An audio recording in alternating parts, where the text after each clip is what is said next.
जतिन जी क्या कर रहे हो? यार, ये मैं माधुरी जी की एक पिक्चर ढूंढ रहा हूँ।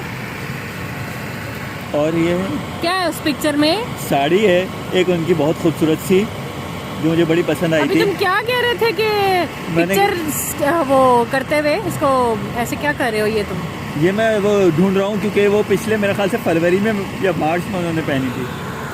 तो मैं नहीं, ढूंढ तुम रहा अभी क्या कह रहे थे जब तुम ये इसको कर रहे थे कि सॉरी माधुरी जी? हूँ। हाँ सॉरी माधुरी जी, जल्दी जल्दी आपकी तस्वीर पलटनी पड़ रही है, तो इसके लिए सॉरी ना। आपको कभी ये तुम्हारे जैसे बंदे दुनिया में और है? पता नहीं, मुझे तो लोग एक ज़माने में कहते थे कि माधुरी की एक तस्वीर लगा दो और उसके बाद उसको एक टाइम का खाना देके सारी ज़िंदगी जिंदा रखा जा सकता है। ओह माय गॉड।